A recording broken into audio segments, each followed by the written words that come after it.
grand poobahs of the nuclear industry love to negate the connection, saying that they are the cure for global warming while they gobble up funds earmarked for genuine clean green renewables.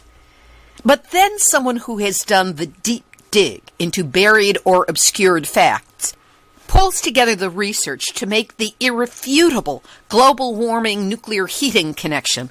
And along with a smorgasbord of mind-blowing information, she tells you, unlike a fossil fuel plant that makes heat once and then gets cold and is cold ash, nuclear plants, once fission starts, continues heating very hot for all of its half-lives until all the half-lives are used up. So you have to multiply the heat every day over years and years and years. And so that heat number, though it may be small on a daily level, when you multiply it out, it becomes quite enormous. And then she continues with the global heating effect of nuclear and, well, when you get mind-boggling yet crystal clear information on an aspect of the nuclear debacle that the industry has been propagandizing for years, you discover how you and everyone else has been tricked into not seeing the source of all that heat in the hot, hot, hot seat that we all share. Nuclear hot seat, what are those people thinking? Nuclear hot seat, what have those boys been drinking? Nuclear hot seat, the corium is sinking. Our time to act is shrinking, but our activists are linking. Nuclear hot seat, it's the bomb. Welcome to Nuclear Hot Seat, the weekly international news magazine keeping you up to date on all things nuclear from a different perspective. My name is Libby Halevi. I am the producer and host, as well as a survivor of the nuclear accident at 3 Mile Island from just 1 mile away. So I know what can happen when those nuclear so-called experts get it wrong.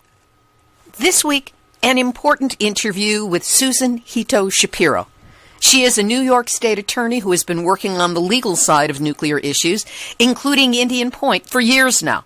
She shares what she discovered in her Indian Point research that makes a stunningly clear connection between the heat given off by nuclear fuel and global warming. New information to me, some of which I found so stunning that many of the background noises you will hear during the interview come from my jaw dropping. That interview will be coming up in just a few moments. We will also have nuclear news from around the world, numbnuts of the week for outstanding nuclear boneheadedness, and more honest nuclear information than Los Angeles Dodger fans could have heard through all that ordnance they exploded after the World Series win. All of it coming up in just a few moments. Today is Tuesday, October 27, 2020, and here is this week's nuclear news from a different perspective.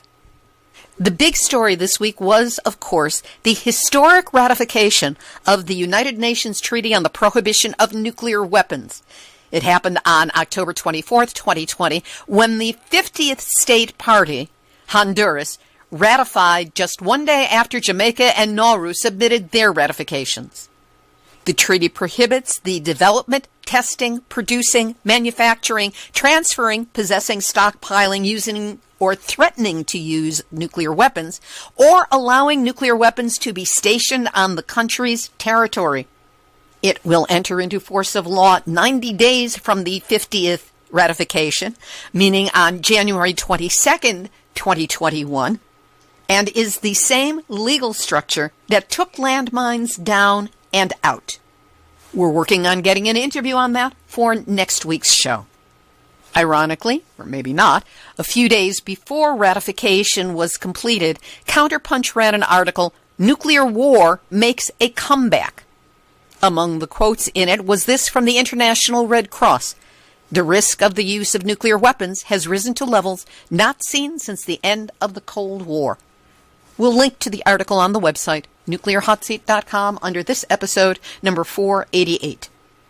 Over to Japan, where last week, Based on a report from CBS News, we announced that Japan had finally determined that they will release more than 1 million tons of radioactive water from the wreckage of the Fukushima nuclear facility into the quote-unquote sea, meaning the Pacific Ocean, despite strong opposition from environmentalists, local fishermen, and farmers. Pushback was loud, relentless, and international. In South Korea, demonstrators ramped up their protests against Japan's plans to dump the radioactive water into the ocean. And the governor of the province of the South Korean island Jeju vowed that he would launch both domestic and international lawsuits against Japan should it release radioactive water from the wreckage of the Fukushima nuclear plant into the Pacific Ocean. Greenpeace sounded the alarm by saying that this policy was not based on scientific or environmental protection principles, had no justification, and warned about the presence of carbon-14 in the water, which science has shown to have the potential to damage human DNA. Greenpeace said that TEPCO's controversial plan was founded on, quote, a series of myths, and pursues the cheapest option to get rid of the water over what is best for human and ecological health. A survey by Japanese daily newspaper Yomiuri Shimbun shows about 50% of citizens in Japan were against this plan to discharge radioactive water into the Pacific Ocean. All of which inspired Japan to put off the decision to release this radioactive water into the ocean. The Ministry of Economy, Trade, and Industry claimed that this decision was triggered by strong opposition from fishermen, not bothering to mention everybody else. But having failed to figure out how to clean up the contamination from one nuclear disaster has not stopped Japan from qualifying for Nuclear hot seat, nuclear hot seat, nuclear hot seat, nuts out a week. In Japan, the Miyagi Prefectural Assembly has approved a nuclear reactor restart, despite not only very strong public opposition, but being only slightly more than 60 miles away from the site of the Fukushima Daiichi triple meltdown of March 11, 2011. That's bad enough, but the numbnutsery is that in every article that I have seen dealing with this, there has not been a single reference to Fukushima Daiichi, nuclear power reactor triple meltdown, radiation releases, or anything that might bring up the specter of what happened there almost 10 years ago. It's referred to as a tsunami-afflicted prefecture. Sometimes there are references to the earthquake, but never do you see anything that deals with the nuclear disaster that happened there and is still going on. This seems to be the latest ploy in the come on down to the Olympics in 2021. They should only COVID be allowed to happen. And it seems like this ban on nuclear information is being implemented across the board in Japanese media. So that is why journalists and or editors in Japan, for eradicating mention of Fukushima in relevant stories, you are this week's Nuclear hot seat, nuts out a week. In the United States, in Utah, Murray City becomes the fourth city from that state to exit the small modular nuclear reactor scheme to place 12 of these untried nuclear reactors at the Idaho National Laboratory in Idaho Falls. Their concerns are primarily financial, because the project's projected costs have ballooned significantly from $4.5 billion a few years ago to around $6 billion now. And knowing the trend with nuclear, it's going to be double or triple that if it moves forward. As of now, this subdivision of 12 untried small modular nuclear reactors is only 25% subscribed, so it may not happen after all. Beyond Nuclear is calling for the Nuclear Regulatory Commission to fix potentially fatal flaws in 19 GE Mark I boiling water reactors, the same design that melted down at Fukushima. What is needed is for the currently deficient hardened containment vents to be replaced. The 19 reactors are sited in 10 U.S. states. So if you find yourself living in Alabama, Georgia, Illinois, Michigan, Minnesota, North Carolina, Nebraska, New Jersey, New York, or Pennsylvania, We'll have a link up to the Beyond Nuclear article on our website. We will also link to a Union of Concerned Scientists article written by Ed Lyman, their Director for Nuclear Power, Safety, Climate, and Energy.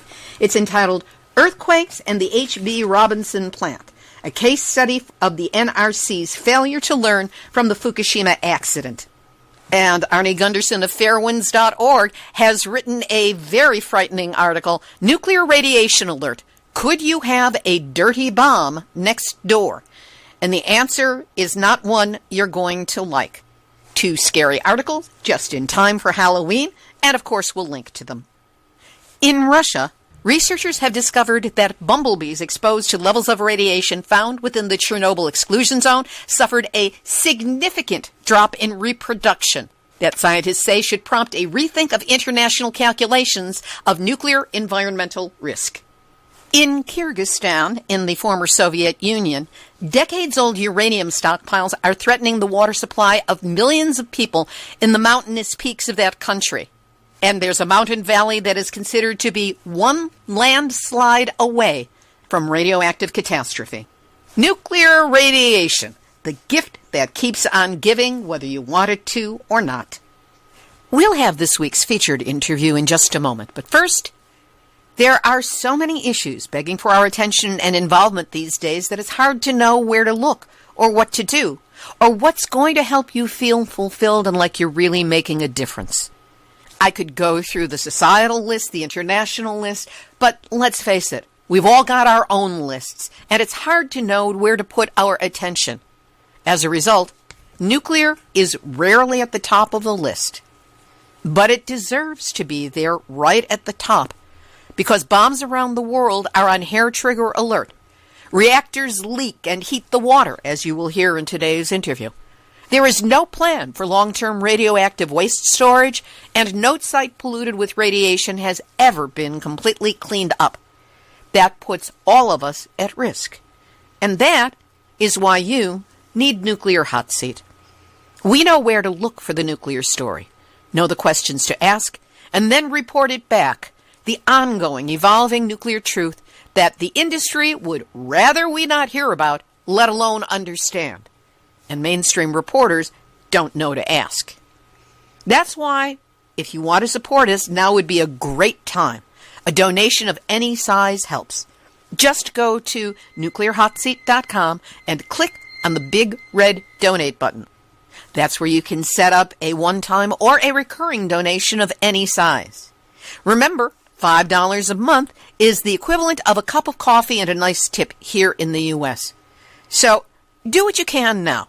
If nothing else, buy Nuclear Hot Seat a cup of coffee. I promise you that isn't the form it will take. Please do what you can now, and know that however much you can help, I am deeply grateful that you're listening and that you care. Now here's this week's featured interview. Every so often, I get surprised by an interview. And this one on the nuclear climate change connection still has me reeling. I consider this cornerstone information, so fasten your seatbelts. Susan Hito Shapiro is a New York State attorney whose practice focuses on environmental water protection and land use in the Hudson Valley. She was co-counsel on the groundbreaking litigation against Indian Point's violation of the Clean Water Act for thermal and radiation pollution of the Hudson River, and against the Nuclear Regulatory Commission for reducing fire safety standards at Indian Point. She laid the legal groundwork opposing relicensing of Indian Point, participated in the President's Blue Ribbon Commission on Nuclear Waste, and has represented nuclear whistleblowers. After hearing Susan speak on a radiation and public health Zoominar, I knew I had to get her back on the show. We talked on Friday, October 16, 2020. Susan Hito Shapiro, it's a joy to have you with us this morning on Nuclear Hot Seat. It's great to be here. Thank you for having me. Let's start out with your background. You are an attorney, so what is the nature of the law that you studied, and how did you get involved with nuclear issues? The kind of law that I practice is it's called Article 78. I primarily sue the government and municipalities for wrongdoing, for not following the laws. That's the kind of law I do, primarily with land use issues in Rockland County, New York, and elsewhere, Orange and Rockland, New York. That's primarily my law practice. But I wasn't always a lawyer, so I came from a very different background. I came from being a filmmaker in Los Angeles and then moved back to New York, where I'm from, because my father was ill right before 9/11 happened. And then when 9/11 happened, I had very young children who were my daughter was in preschool 3 miles from Indian Point. I had not really thought very much about the nuclear issue. I was always, involved with like the June 12th rally and all these different events that were happening, but more as a filmmaker than as an activist. And I realized on 9/11 that the terrorists had flown directly over Indian Point and that my 3-year-old daughter was 3 miles away. And at that moment in time, everyone where I lived, all the mothers and parents realized that if they had decided to hit Indian Point, we would have been gone, first of all. But second of all, if there had been a nuclear emergency, we would not be allowed to get our kids if they were in the 10-mile radius and we were 11 miles away. So that's how I became an activist, because as a mom with young kids, that's the first thing you think about is how am I going to get to my kid? And so I got involved starting with the KI, potassium iodide, and getting the schools to start carrying it. And the more I got involved as an attorney, I started looking at what the laws were. And the first case that I really got involved with was regarding the closed cycle cooling at Indian Point, the superheating of the Hudson River. And Richard Brodsky, who was a state assemblyman and also a brilliant attorney, and I took that case on. And my first client as a lawyer was Pete Seeger, along with the other people. I had never really practiced law. I had passed the bar, and 20 years later was the first time I started practicing law. So we started looking at the laws, and the law is that they are not allowed to dump hot water into the Hudson River under the Clean Water Act. And that's what we brought that case. And ultimately we did win that case. And ultimately it was one of the linchpins, as we like to say, is one of those straws in the camel's back that knocked down Indian Point finally. There were many of them, and there were many really amazing activists that worked on that effort, and everyone coming from a different angle. But this issue of the closed cycle cooling really was something they could not overcome. They tried to come up with different systems and blah, blah, blah to try to make it work, but it never made sense. And it got me focused, though, on the issue of that nuclear energy superheats the water, and that we're talking about heat. And how much heat is a nuclear plant actually creating? And how much heat does it put into our ecosystem? And I remember early on talking to people, and at the NRC is like, oh, don't worry about the heat. It just goes out over at night. It goes out into the atmosphere. Well, that's nonsense. We're in a closed system. The stratosphere and the troposphere and the Earth system is a closed system. The heat doesn't just go away. It goes around. And we're adding heat every single day from nuclear plants. And so for years, I kept trying to talk to, the elders in the anti-nuclear community about this issue. To be honest, almost every single one was, it's not worth even calculating. Because I figured somebody must have calculated how much heat. And nobody had ever actually calculated it. There was no studies on it. There was nothing on how much heat. Of course, we now know about waste heat and how much waste heat nuclear produces. And what I started looking at and really getting focused on was, unlike a fossil fuel plant that makes heat once and then gets cold and it's cold ash, nuclear plants, once fission starts, continues heating very hot for all of its half-lives until all the half-lives are used up. So you have to multiply the heat every day over years and years and years. And so that heat number, though it may be small on a daily level, when you multiply it out, it becomes quite enormous. And so it took me many years to find somebody in the anti-nuclear movement who was willing to work with me on this, who was a physicist who really understood this. Because I'm not a physicist and I don't really understand enormous numbers and how to work these numbers. And so Marvin Resnikoff finally, after many years, said, you know what, you're really onto something. And he and I worked on actually doing averaging a sort of a snapshot as to what the real amount of BTUs nuclear energy has produced over its lifetime since its initiation to today. And of course it continues forward. It doesn't end. The spent fuel is still hot. So we calculated it, and it roughly turns out to be enough heat to melt about half the world's ice. If you just look at BTUs, and we're just looking at numbers, we're just looking at, how much heat do you need to melt the ice caps versus how much BTUs has nuclear created. And the number is about 50%. It turns out nuclear only produces 11% of the energy. So the math just, you look at the math and you go, that's insane. How can nobody be thinking about this heat? So that's how I first started getting involved with it, because I just was looking at heat. I know that's a very abstract, and some people would say the numbers that we came up with don't mean very much because, for example, the sun is hotter. Granted, yes, the sun is hotter, but this is new heat. This is heat that didn't exist before, that would not have existed if there wasn't nuclear energy. And it's continuous heat. We're continually heating the planet. We looked at 400 nuclear plants worldwide and used those numbers based on 400 nuclear plants, and we based our numbers on the standard fuel. But now everybody's using high burn-up fuel, so the numbers are even higher than what we calculated because high burn-up fuel is hotter. Why did everyone call nuclear hot? Because it's really hot. That's the truth. It's the hottest thing that human beings have ever done on the planet. There is no other technology that we have that's hotter than nuclear. So I believe that we have to consider that direct heating. I'm not discounting fossil fuels and the greenhouse gas effect. No doubt about that holds the heat in. But nuclear is directly heating the planet. That's how I got involved with it. But now what's happened, it's very interesting because for years, I've been working on this issue and really thinking deeply about it. Now people have started to realize that we do need to talk about nuclear in the world of climate change and the future of sustainable energy. And the economists have come on board. And we have economists who have said the problem we have with the continuation of nuclear energy is the continuation of old nuclear plants and the concept of building new nuclear plants.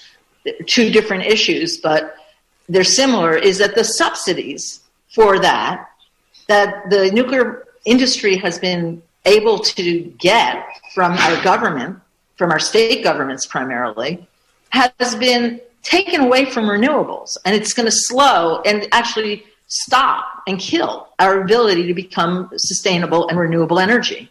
So the monies, so Army Lovins just recently wrote an article about how nuclear is not an answer to climate change, and Mark Jacobson and Mark Cooper, Sovakul from Sweden, they're all starting to look at this issue of the economy, that nuclear's economics basically sits on top of renewables and squashes them and prevents renewables from coming online. So that's the other aspect of nuclear and climate change, that it really is an economic problem. Because, for example, we know what's going on in Ohio, where there's corruption, where Exelon, bribed elected officials to get their subsidy. Well, we know in New York State, there's $7.6 billion going to keep upstate nuclear plants that are rusting, corroding, falling apart, leaking into Lake Ontario going. And that's coming out of what they call the clean energy standard. So the whole concept of that standard was to build renewable energy in New York State. But the real thing that's happening out of it is it's supporting old nuclear plants to stay open.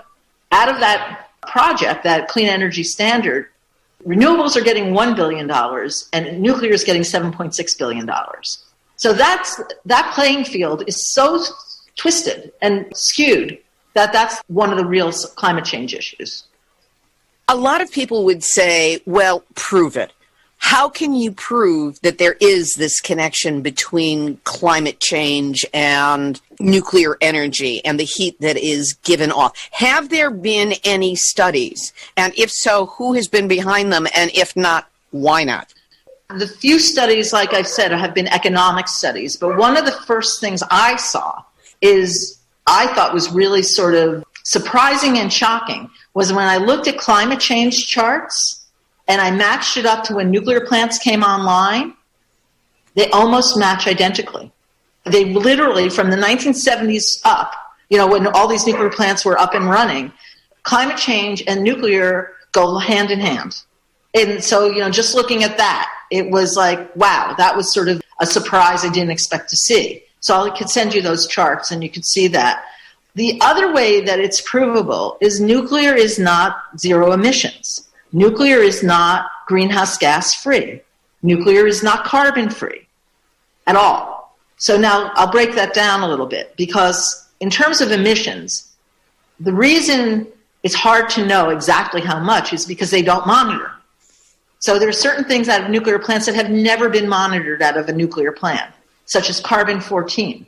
Every nuclear plant creates new carbon atoms that are radioactive, and they're released as CO2, as radioactive CO2.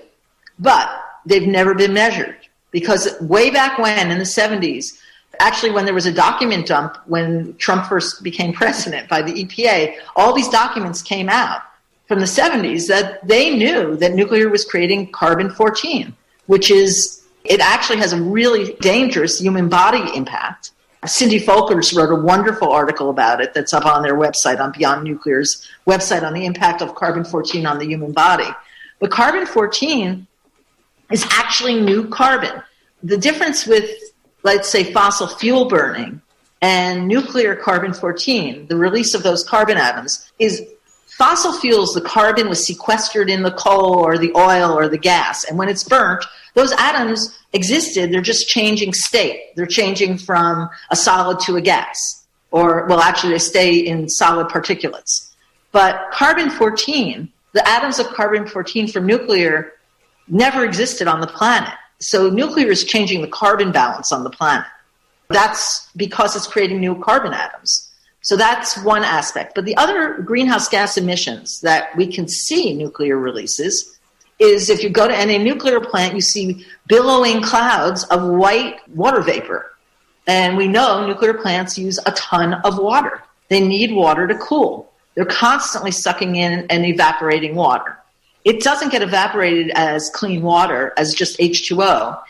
Any water that goes into or touches a nuclear plant comes out as tritiated water. So that's hot water. When you say tritiated water, explain just a little about what that means. What it is it's radioactive water, basically. It's H2O, and it's actually H3O. That's what tritiated water is. So there's one extra hydrogen atom, and that creates it to be tritiated. It acts just like regular water. It looks just like regular water. It goes everywhere like regular water. It goes into the sky. It makes clouds. It does all of that. But that's a greenhouse gas. Water vapor is a greenhouse gas. So this water is hot water. You have to think of all nuclear energy as hot. You know, we get down to that atomic concept of these atomic atoms are hyperactive. You know, they're and they're hot. There's a lot of friction in atomic atoms, which normal atoms are stable and calm. They don't create heat. They don't generate heat. Whereas every radioactive atom creates heat. It's one of the reasons it causes illness. That's why we call it hot. Another one of the greenhouse gases produced by nuclear energy is CFC gases. Now, CFC gases have been acknowledged worldwide to be causing the hole in the ozone. And so it was banned in most countries around the world. The only exception is nuclear energy fuel production. It's exempted from the CFC ban. So nuclear energy is producing less because they've changed the way they do it, but still producing CFC. And then the real kicker on climate change, which is almost sounds like science fiction. When I first heard about it, I was like, you got to be kidding. I can't believe this is even a name of an element. But there's Krypton-85. And right, you have to laugh. It sounds like Superman. But Krypton-85 is actually a man-made element that's only produced from nuclear production. And it is one of the worst climate change accelerators. It comes out of bombs, and it comes mostly out of reprocessing. That's where you get the highest hits of Krypton-85. Who told me about this was Kay Kubau. She's one of the early people in the anti-nuclear movement, and she sent me a book recently about it, and there's a whole bunch of articles about it. It turns out that they've known about this for a long time. It's in the spent fuel, and when it gets reprocessed, it's all released. And the problem with Krypton-85 is it goes to the troposphere. Explain to the listeners what and where the troposphere is. Okay. So we have our atmosphere, right? Our atmosphere is everything around the world. The bubble. The bubble we're in. the world plus the air that is contained with us. And the lower level is the stratosphere, and that's what CFC gases damages. It puts a hole in the stratosphere. It's an ozone hole in the stratosphere is what CFC gas is, which a lot of people understand. The troposphere is the top layer of the atmosphere. It's the very top of the atmosphere. And so Krypton-85 goes right to it. That's where it goes. It's very light. It goes right to the top layer of the atmosphere. And what it's known to do is cause electromagnetic disturbances and magnetic disturbances on the planet. So a lot of these storms, it's related to storms, it's related to electrical storms, a lot of the lightning strikes, the massive strikes that were going on in California, that's what Krypton-85 does. And it doesn't matter that the U.S. is not doing reprocessing. We have France that's doing a massive amount of reprocessing. We know that when they started doing the bomb testing, that Krypton-85 dramatically increased in the atmosphere. They haven't measured it since they've been doing reprocessing. Scientists are starting to look into this. But this is a real serious concern, and it's one of the reasons we have to make sure reprocessing never happens in this country. But what's already happening worldwide, doesn't matter where they're doing it. We're all in a closed system. We're all in this together. You can't separate because it's France and it's the U.S. or it's Russia and it's China. Whoever's doing it is causing this climate change, this massive worldwide impact on the electromagnetic fields of the planet. That is a real climate change accelerator. So those are the greenhouse gases that scientists know are released from nuclear energy. And it's a big problem that very few people are paying attention to. And my goal is to get more activists involved with this climate change issue and not poo-poo it as, oh, it's not that important, it's so small. I think it may, I'm not saying that fossil fuels are any good. I'm saying the two together exacerbate climate change. Nuclear and fossil fuels together, we don't need either. We can become a sustainable energy future. We have the technology. We have the ability to do it. We just don't have the will and the finances, because those two industries are sucking all the money out and not letting us transfer to a sustainable energy future. We'll continue with this interview with Susan Hito Shapiro about the climate change nuclear connection in just a moment. Right now, I want to remind you that Nuclear Hot Seat is supported solely by listeners. So if you find what you're hearing of interest, help us keep delivering it to you every week. Just go to nuclearhotseat.com, click on the big red donate button, and follow the prompts. Anything you can do to help will help. Now, back to Susan Hito Shapiro and the climate change nuclear connection. Starting with this insert. As so often happens in our aftertalk, Susan remembered an important concept she felt necessary to our understanding of the nuclear heat issue. Here it is. So one of the issues that is acknowledged is that the fuel cycle, the entire life cycle, I should say, of nuclear is not carbon-free.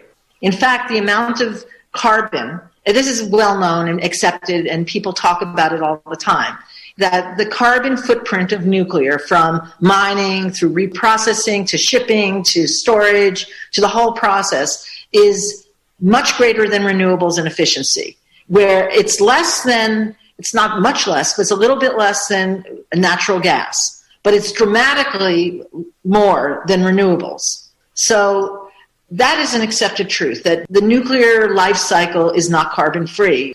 But what the nuclear industry has promoted is the moment they make the energy, that they're not making carbon. But that's false. That's the false nugget. That's one of the things that I have pointed out repeatedly when I do public speaking, when I do podcasts or broadcasts, is that the nuclear industry wants us to take a steel plate with a tiny pinhole in the middle of it and squint through that at the moment that the energy is created and say, see, look, it's carbon-free. But if you take that steel plate away and look at the entire fuel cycle, you see that it's carbon-intensive every step of the way, except perhaps for that split instant. And the carbon toll is enormous. The greenhouse gas toll is enormous. But they have managed through their propaganda to get us to focus down on just that one split instant. But even that one split instant, they're false about, because at that one split instant, they're making carbon-14. and they're making tritiated water, and they're making CFC gases, and they're making krypton-85. So in that one split instant of the production of energy, it's not greenhouse gas free. It's far from it. So that's one of the big, what you just said, this whole thing about they want us only to look where they want us to look. They want us to look at these minute little segments of things. That's sort of the problem with the concept of the heat from nuclear. Because the whole mentality we have is a Polaroid. We take a snapshot, and it's like that moment. That's all we're looking at. We don't look forward, backward. But nuclear's impacts, both health-wise and heat-wise, are cumulative. It doesn't go away. Just because today it released X amount, it doesn't mean that when you have to add it together. You can't take averages. The whole nuclear construct is based on averaging these emissions. And you can't average emissions. In nuclear, you have to add every day to every day. And it's a cumulative impact. And that is how they've actually skewed the numbers, by averaging everything. So they average 3 months. It means nothing. They average 3 months of emissions. It means nothing. That's also how they get away with the spike that happens during refueling, because they will take this enormous amount that gets released in a relatively short period of time, in up to 3 days, 3 to 5 days, and they will average it out over a year, so it looks like this tiny amount on a daily basis, when really you're getting the bulk of it in a very short period of time. And you have to add it to figure out your year dose. You have to add it together. You can't average it. So every day, you have those spikes, and then some days are lower, and then you have spikes again. All of that needs to be added together, and that's your annual dose. They average it as a daily dose. It means nothing. So that's one of our problems. What is another one of the problems? Now that we're caught up on the basics, we pick up again on the specifics of the nuclear heat-climate change connection. I've been doing this show for almost 500 episodes now. This is going back more than 9.5 years. And in all that time, this is the first time I am encountering this information.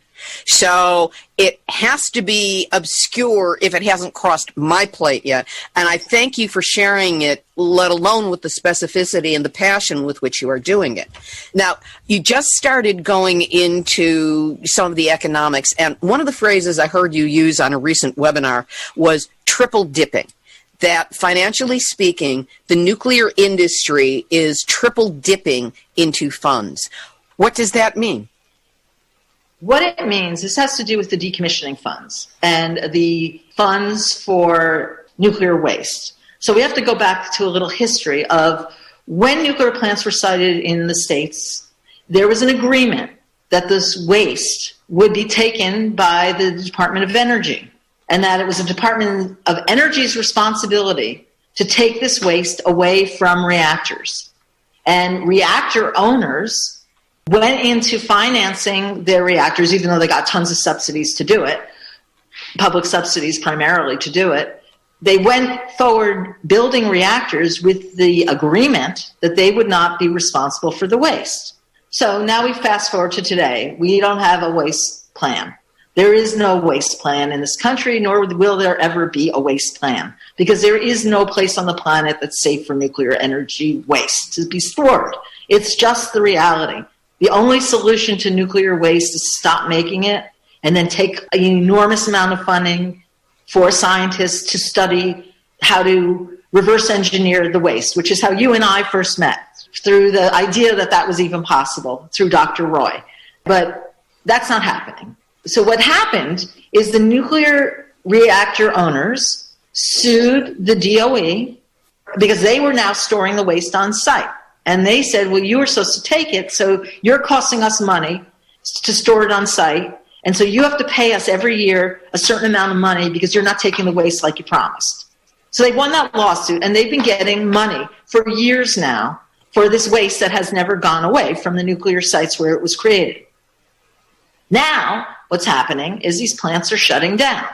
And there are decommissioning funds. That's our public money that has been put aside that was supposed to be held by our states to be able to decommission these plants and restore the land when the plant's closed and bring it back to a safe state. First of all, the decommissioning funds were never funded properly for many, many years. I mean, there's a history I know of at Indian Point where in the 2008 crash, Indian Point lost most of their decommissioning funds because they gambled it on the stock market. So we lost billions of dollars in decommissioning funds. So now they've built some of it back up, but they don't have all of it.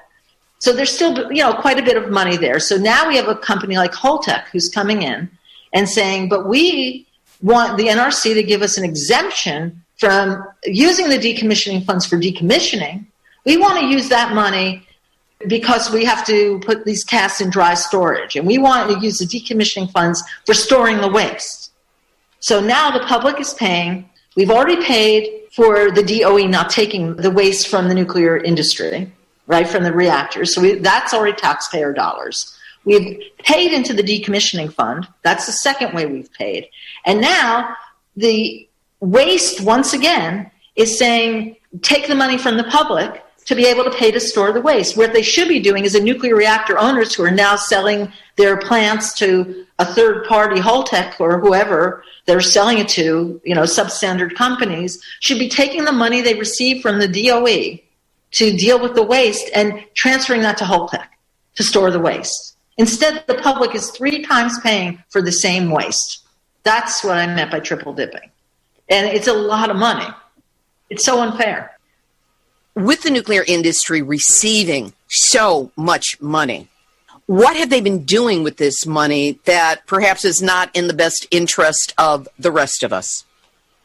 As they have always done, the nuclear industry has spent a lot of money on PR, on convincing the public that they're good for us, that nuclear somehow is beneficial to the human body, that nuclear energy is what we need and that it's cheap and free and good. And so what they've been doing, their new campaign for the last, I'm not sure how many years, but I do know at least when we first met, what was it, 5-6 years ago?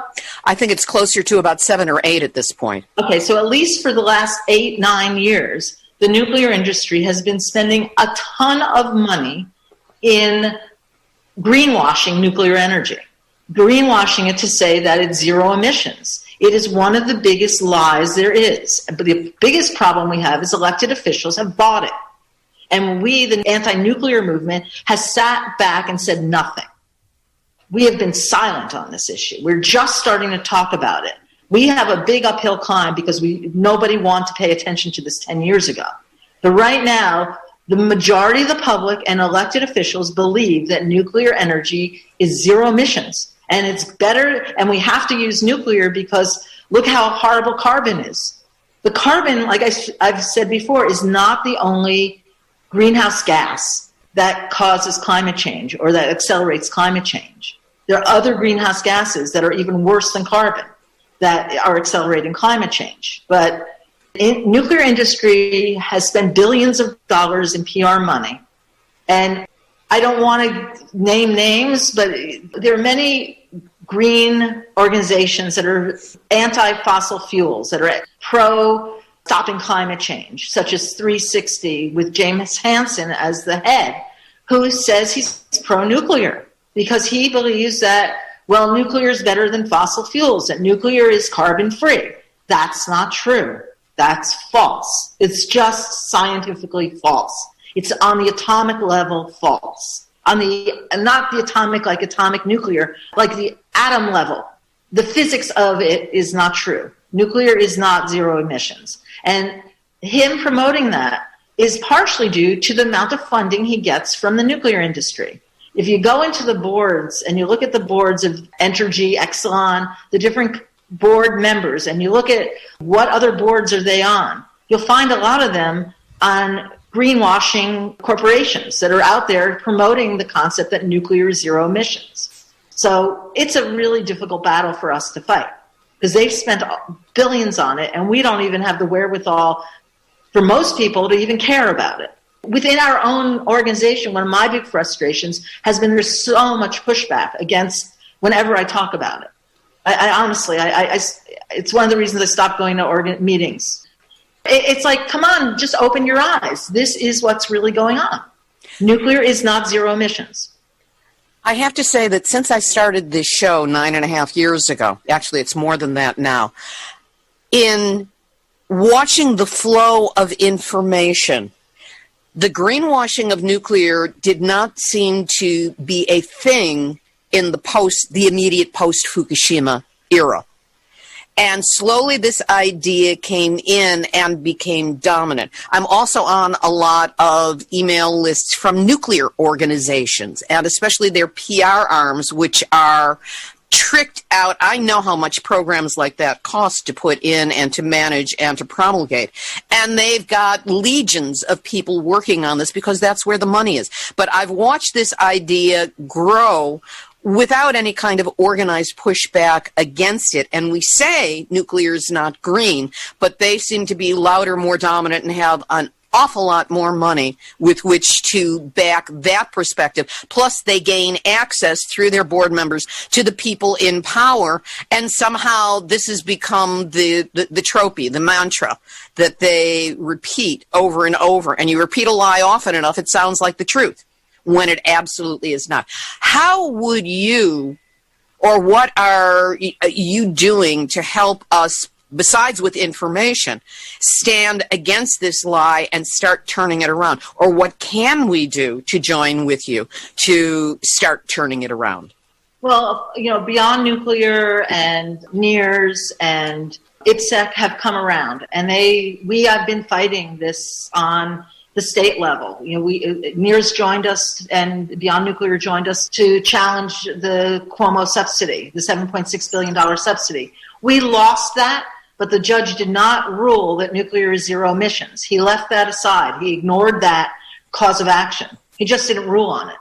So thankfully, he didn't say that nuclear is zero emissions legally, because I think we made a very strong argument, very much of what I'm saying here, and proved it, that nuclear is not zero emission, greenhouse gas emission. That is a false claim. But I think we need to have a more focused campaign to explain the greenhouse gas emissions from nuclear and why they are dramatic climate change accelerators. They speed up climate change. Carbon-14 is a really deadly construct, and all krypton and CFC and the water vapor are all part of the climate change problem. I think what we need to do is get the information out. I think once people see it and understand the basic premise that nuclear is hot, that the heat doesn't just dissipate in the atmosphere, it doesn't go away, it doesn't just go out into space, because that's sort of, I think most people think, well, it's a clear night at the sky, it goes out into space. That's not what happens. Heat doesn't just disappear from our ecosystem. We have a closed ecosystem. So I think more people just have to start talking about it. And like every anti-nuclear group has to be talking about it. I just wrote a book that I'm trying to get published about this, basically. So I'm in that process. Not that one book's going to make a difference, and I'm not a nationally known figure, but I do know, Mark Jacobson, who is a nationally known figure, has been really strong on this issue. And same with Mark Cooper. And thankfully, Army Lovins finally came around. I mean, I met him many years ago, and he was one of the ones who said, it's not worth calculating. It's such a small amount. Don't worry about it. But now he sees the economics of it. The economics are what's killing renewables. The economics of this PR campaign of nuclear saying that they're green, that they're carbon emissions, and so therefore we have to fund them. Because if we lose them, we're going to end up using more fossil fuels. That's the argument. If we lose our nuclear reactors, look at all the fossil fuels we're going to have to use and how bad that will be for the climate. Agreed, that would be horrible. But that's not, those two things don't go together. Instead of spending the money on propping up old nuclear plants, if we took that money over the next 5 years and spent it on renewables, then we would be able to transition directly to renewables. That's what's missing. And efficiency. They're spending the money on an old, passé, outdated technology and refusing to move to the next going forward. It's sort of like, at one point in time, there was no indoor plumbing, so people didn't have bathrooms. So it's sort of like saying, well, I'm going to keep building a home with no plumbing because that's the way we used to do it. And though everyone else has plumbing, we're not going to have plumbing because that's what we've always done. Or when chimney sweeps started losing their jobs, because we didn't burn coal in our houses anymore. We started using other ways to heat our homes.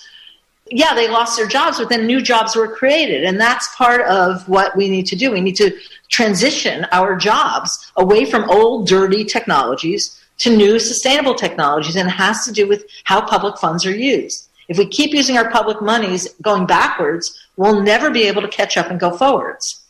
You can't go in the wrong direction to then turn around and try to go the right direction. Then you have to spend twice the amount of money. And that's the big problem. There's only a finite amount of this money, and it's being spent the wrong way.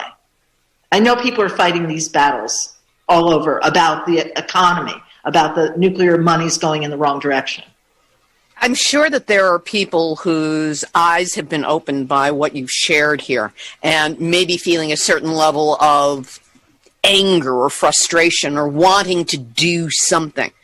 If people were to channel their energies in the short term, saying, hearing this and then going, gotta do something, what would you suggest they do? Talk to 10 people and explain to them why nuclear is not a solution to climate change and is not even part of a solution to climate change. That's the big problem we have right now. Talk to 10 elected officials and explain to them that nuclear energy is stopping us from becoming renewable energy, that they're taking our money and using it the wrong way. That's what I would say. Go talk to 10 elected officials and explain it to them. It's not that complicated. It's common sense. That's how I came to the whole anti-nuclear movement. It's obvious when you think about it. When you think about the heat from nuclear and you think about the emissions from nuclear that you can see. At a nuclear plant, you see the cloud of tritiated, water vapor that's coming out of every nuclear plant. It's common sense. They're heating the water around every nuclear plant. Fukushima is boiling the Pacific.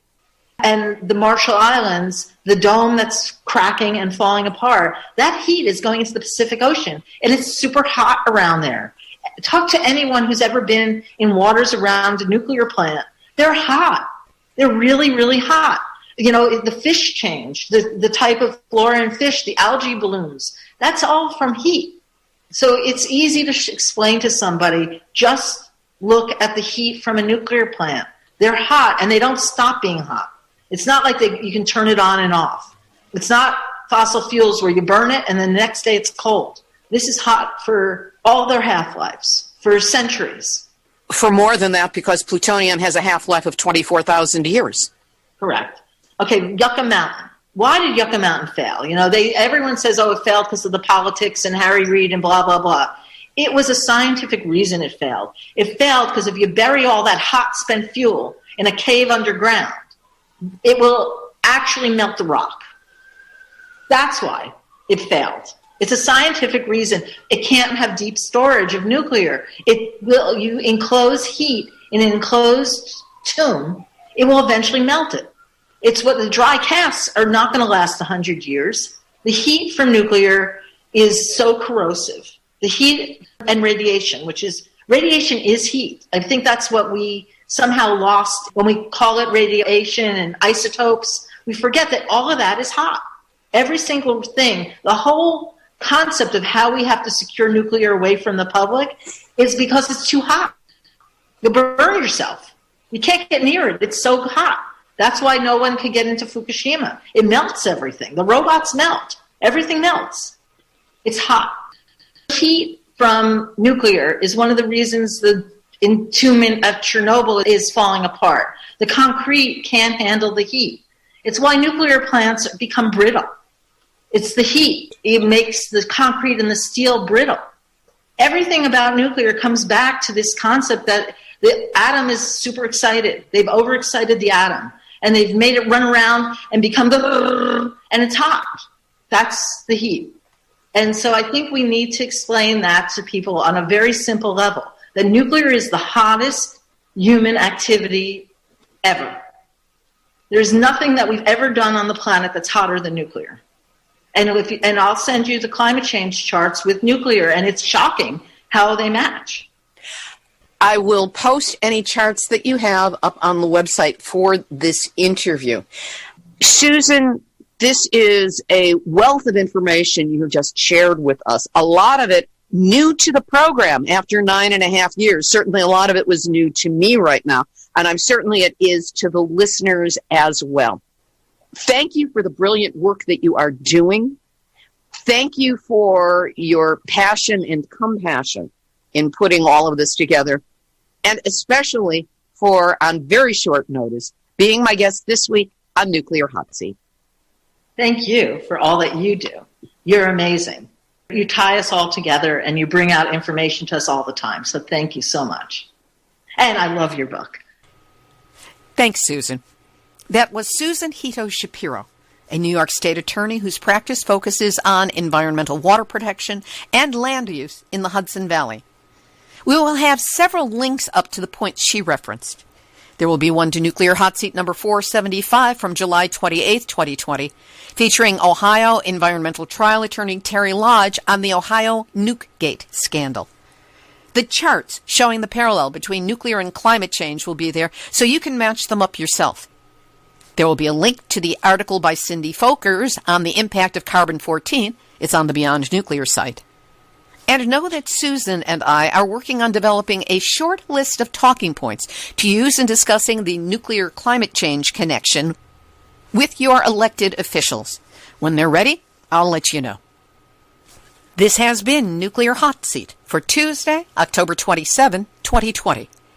Material for this week's show has been researched and compiled from nuclear-news.net, deunrenard.wordpress.com, Beyond Nuclear, the International Campaign for the Abolition of Nuclear Weapons, globalzero.org, TWAWomenunited.org, news.un.org, apnews.com, commondreams.org, counterpunch.org, dianuke.org, stlouistribune.com, fairwinds.org, ucsusa.org, hani.co.kr, ourrang.co.kr, world.kbs.co.kr, japantimes.co.jp, thehindu.com, euronews.com, rnanews.eu, and the ever-co-opted Nuclear Regulatory Commission.